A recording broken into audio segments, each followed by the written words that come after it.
What's up, guys? Today I'm going to show you how to remove a link or links from a Miami Cuban style necklace bracelet. This one I'm making into a bracelet because I made the necklace shorter and I had some links left over. So over here I already put a stainless steel clasp on it with a jump ring, and here's a jump ring. Now this is a 9mm wide stainless steel type bracelet, and the links can be strong because it is, you know, stainless steel. It's 316L. L stands for low carbon.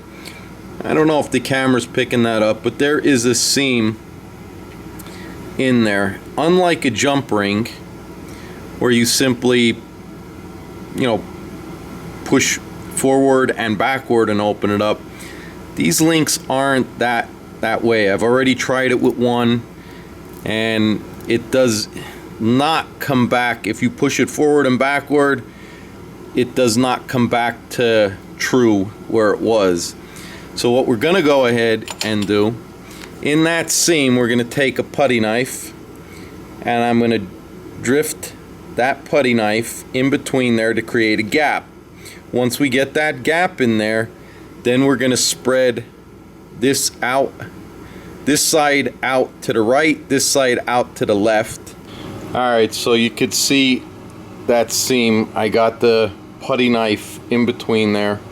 Alright, so I got a real thick screwdriver and I drove that in between there, as you can see.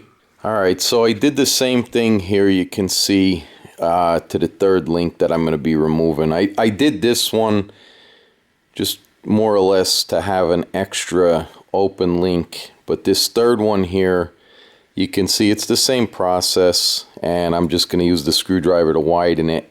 Alright, so I just got a screwdriver mounted in the vise here, and that open link, you can see all I did is tap it with a softer hammer, and I'm driving it down the screwdriver as a wedge. Alright, so finally we got a older screwdriver here that I just ground down to a thicker type wedge, and I got the bracelet opened up. Well, the link opened up and you can see that fell right off of there, and now we got our link opened up. It's not distorted. And if you want to put that link back in, you can see this one I already had started, and then I realized there was no sense in going any further with it. And you just loop this back in, squeeze this back together. But like I said, make sure you wrap your pliers. Masking tape, electrical tape, one wrap is fine, and then squeeze it so you don't mar this, so you don't have to repolish it. All I did was add a stainless steel jump ring here, one right over here, and this is a stainless steel lobster claw. And I will use some stainless steel flux. It's a liquid flux, and you want to use a higher tin based solder with some silver solder in it, and then you got a real good secure connection. Alright, so we got the bracelet on, and show you how it fits there. You can see.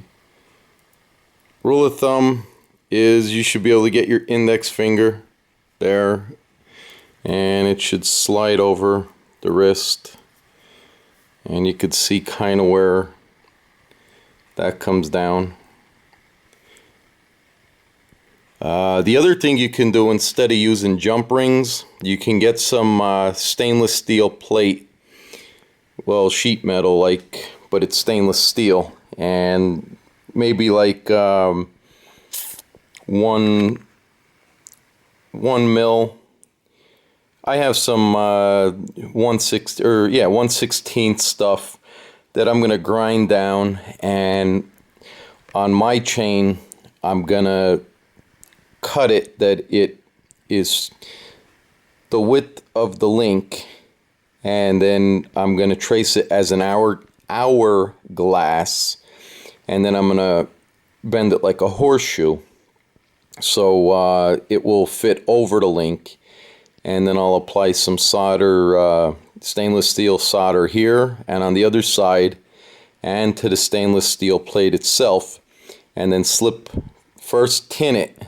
So you'll tin that piece, and then you'll tin this, and then you'll use a pair of pliers, maybe some channel locks or something, and you'll heat it up with a soldering iron, feed the solder in, and you'll have a nice custom clasp made out of stainless steel.